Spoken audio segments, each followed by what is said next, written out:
Ay nako, can I just, hear that statement? Sobrang importante ng asawa talaga. Oh my goodness, grabe. My life also changed when God placed one show in it because sobrang iba lang talaga yung ugali niya, yung perspective niya sa life. Tapos siyempre nagko-cause siya ng friction minsan sa marriage namin Oo kasi naman. sobrang. Welcome to Adulting with Joyce Pring. Watch the full video of this episode on my channel, www.youtube.com/JoycePringTV. And if you want to level up your adulting game, check out joycepring.com/collections for my digital products and courses. I want to talk about family life now because Mhm. Milana is 3. Tama ba? Yeah, she's 3 years old. 3 na. Ako Ang 4. bilis! Ang bilis. So Milana's 3. You've been married now for 8 years. What was that transition like of, being in your 20s and now going into your 30s? You have a Oo. family, you're married, doing you're in a career path that's kind of completely out of the plan that you started Yeah. out for yourself. Mm. How did you manage? How do you Yeah. manage? Well, like I said, ang hirap. Alam mo, we had her kasi to 2019. Tapos iba 2020 nag-lockdown. Feeling ko, tagal na akong naka-lockdown bago pa nag-lockdown. Kasi wala kaming yaya, wala kaming helper. It was just me. And the transition one was hard kasi gumising kami ng isang araw, dalawa lang kami ng asawa ko, tapos biglang umuwi kami ng gabi, may anak na kami. Hindi ko din in-expect na, sige, okay kami, sabi nga, kami ni Miriam Cabang, nag-uusap kayo, wow, lucky me, instant mommy. Instant mommy. So, the transition was hard, very hard because wala akong preparation. I didn't even have baby stuff. I remember we picked her up. I just borrowed my friend's pack and play.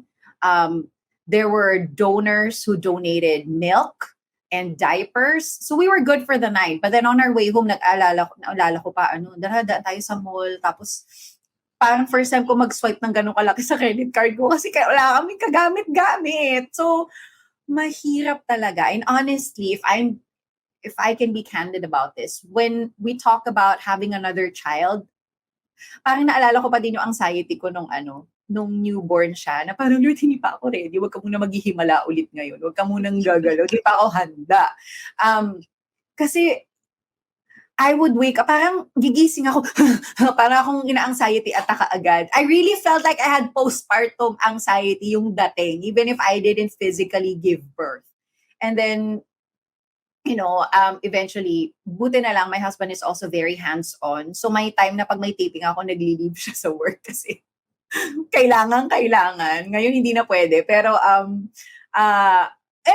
parang even in the hard transition, talagang, Lord, gusto, na-feel ko din, Joyce, na, Lord, ikaw ang may gusto nito for us. You're the one who really called us to adopt. You've called us to build this family this way. Lord, panindigan mo kasi hindi ko talaga kaya. Mahirap talaga. Tapos, nasa bahay lang. Pag nasa bahay ka lang pati, di ba? Tapos dalawa lang kayo ng anak mo, parang wala ka pang kausap. So, parang, lalo kong na-anxious, parang ganon. So, but now, I'm just so grateful. And this is why, speaking of family, picking a husband, picking your partner for life really is a choice that you need to really handle with absolute care. I'm just so grateful that my husband is very supportive of me, my dreams, my career. And actually, we recently moved to a bigger place just late last year. And he was really the one adamant na parang, we're gonna move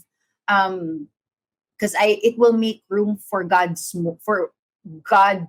more in our lives. Sabi niya, kasi mas malaki yung rent, so parang, love, kaya ba talaga natin? Sabi niya, Sonj, I really feel like when we move out to a bigger place, we're gonna be able to have a house helper who can help us at home kasi magkaka-space na. You can say yes to more opportunities with work. And parang buti na lang ganun siya mag-isip kasi kung ako lang, magiging anxious lang ako na hindi, okay na tayo dito, pwede na to, di ba? Pero siya yung, love, sabi na, God's purpose naman will always be followed by His provision. So, and we want to move because we want it to be a blessing to other people and, where we can explore more. So, malaking help na tamang tao yung napangasawa ko. Kasi kung ako lang, baka nagwalwal na ako sa anxiety ko, di ba? Parang hindi ko to kaya, hindi ko talaga kaya. So, tawang-tawa ako nung sinabi mo na you picked Juancho because he could handle your crazy family. I'm like, I picked my husband, buti na kasi he can handle my crazy self. So, buti na lang, di ba? So, kaya yung transition din into motherhood, malaking bagay kung sino yung kaakibat ko sa pagiging magulang. And when I don't have sometimes the energy to fight in prayer, to fight for for God's will in my life, na parang medyo suka ako, siya yung unang luluhod for me at magdadasal na, Lord, you show up in my wife's life, you show up in our life, and we acknowledge, Lord, your Lordship in our life. So, when yun ang pinakamalaking bagay sa akin, kaya naging okay yung transition because I have a husband who is like that. Ay nako, can I just, hear that statement? Sobrang importante ng asawa talaga. Oh my goodness, grabe. My life also changed when God placed Juancho in it because sobrang iba lang talaga yung ugali niya, yung perspective niya sa life. Tapos, syempre nagko-cause siya ng friction minsan sa marriage namin Oo kasi naman. sobrang opposites talaga. But Oo. you're right. It's so important for all the ladies out there who's watching this podcast. If you want to get married, really pray. Ako pinag-pray ko at saka finast ko talaga yung before Juancho and I got together because it is the most important decision that you're going to make apart from submitting your life to Jesus.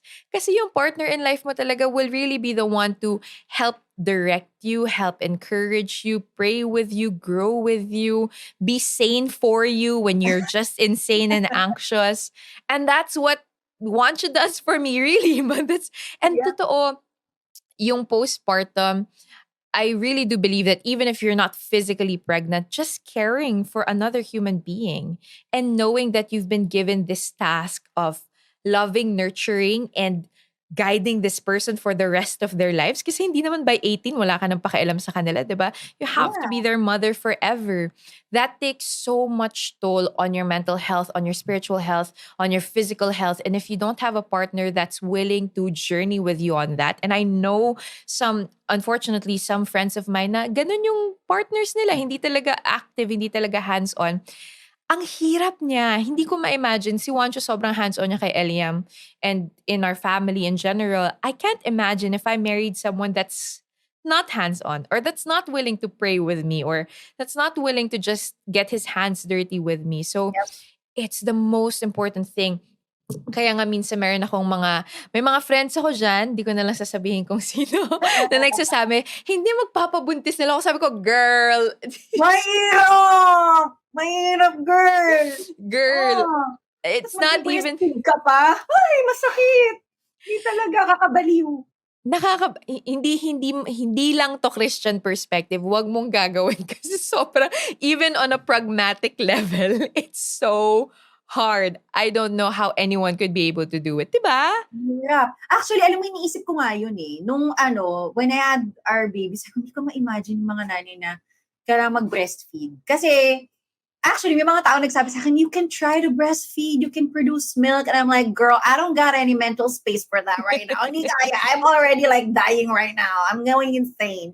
Tapos naisip ko, grabe, saludo din ako sa mga single mom na naitaguyod talaga nila yung mga anak. Mahirap talaga. So, kung may choice ka talaga, wag mo gagawin, di ba? Yeah, Wag na lang. sobrang hirap.